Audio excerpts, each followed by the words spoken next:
안녕하세요. 경의선공유지 시민행동에서 활동하고 있는 김상철입니다. 추석은 잘 보내셨는지 모르겠습니다. 사실은 이번과 같은 그러니까 긴 연휴가 이번 추석이 올해로서 마지막이라고 합니다. 뭐 각설하고요. 오늘 좀 다룰 이야기는 그간 한 두 차례 정도 다뤘던 광화문 광장 재구조와 관련된 이야기를 애프터 서비스 차원에서 뭐 정리를 좀 하겠습니다. 왜 이걸 정리라고 붙이냐면 어느 정도 윤곽이 나왔기 때문에 그렇습니다. 일단 2021년 5월 말까지 준공하겠다라고 하는 서울시의 자체 계획은 일단 보류가 된 것으로 확인이 됩니다. 그 얘기는 늦어도 9월 달에 착공을 할 수 있다라고 하는 것들이 이제 수년이 된 것인데요. 그렇게 짐작할 수 있는 단서가 두 가지가 있습니다.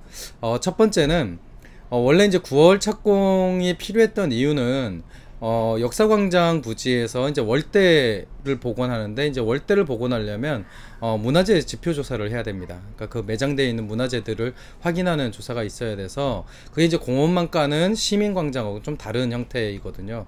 그러니까 이제 공기를 맞추기 위해서 2021년 5월까지 시민광장과 역사광장을 동시에 준공하기 위해서는 역사광장 공사가 좀 미리 시작이 해야 되는 상황이었습니다. 이제 그게 이제 한 6월, 올해 9월 정도의 일정이었는데, 사실 거기에 대한 고시가 나지 않을 것 같습니다. 뭐 서울시는 행안부하고의 협의가 더 필요하다라고 하는 이유를 대고 있지만, 사실 이제 기술상의 문제도 있어 보입니다. 특히 이제 그 U자형으로 우회하는 도로의 안전성 부분이 여전히 쟁점으로 남아 있는 것 같고요. 그리고 두 번째로는 정부의 태도입니다.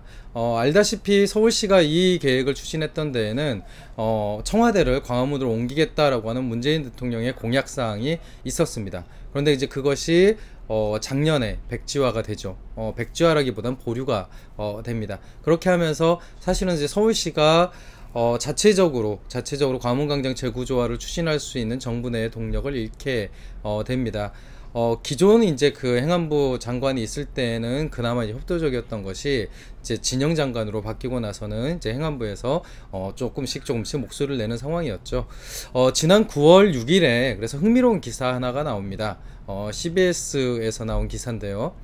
소위 여권의 구인회, 그러니까 9명이 모인 모임이라고 하는 곳에서 광화문광장 재구조화 일정을 좀 그 보류하는 것으로 입장을 정리했다라고 하는 기사였는데요. 그 구인회의 참석 멤버가 청와대, 그 다음에 국무총리실, 그 다음에 집권 여당인 그 민주당의 원내 뭐 혹은 그 당 대표, 이렇게 해갖고 이제 모여지는 회의가 되겠습니다. 이제 거기서도 행안부하고 서울시 담당자들을 모두 다 불러놓고 이야기를 들었는데, 지금 상황에서는 광화문광장 재구조화를 좀 추진하기 힘들겠다라고 하는 판단이 나온 것으로 확인이 됩니다.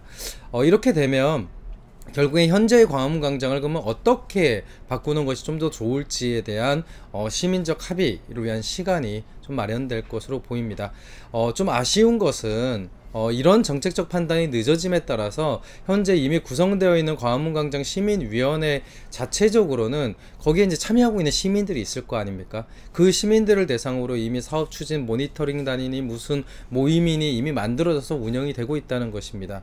사실 서울시가 내부적으로 이런저런 정책 결정을 좀 그 미루는 사이에 그 시민위원회에 참여했던 시민들은 서울시에 주어진 일정에 따라서 그 계획들을 참여하고 있었던 상황이라는 것이죠.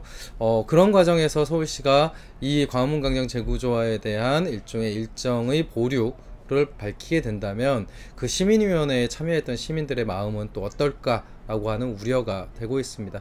그런 면에서 저는 이 계획이 지금 상황에서는 또 박원순 시장의 일종의 결단과 같은 그런 발표를 통해서가 아니라 광화문광장 시민위원회에 있는 시민들과 다시 한번 소통을 하고, 그래서 이런 시민적 합의를 바탕으로 해서 보류하고자 하는 것, 그런 모양을 만드는 것이 적어도 현재 광화문광장 재구조화의 전체적인 일정을 재조정하는데 좀 필요한 수순이 아닌가라는 생각을 가지고 있습니다.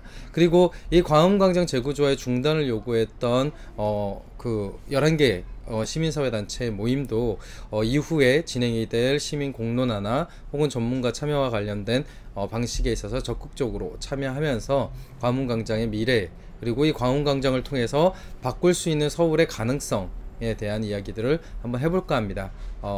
모쪼록 그간 광화문광장과 관련돼서 관심을 가져주신 분들이 이후에 또 열리게 될 다양한 공론회 과정, 그리고 토론회 과정에 적극적으로 참여해 주셨으면 좋겠습니다.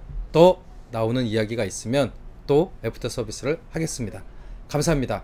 이곳은 공동역에 위치한 경의선 공유지 광장이었습니다.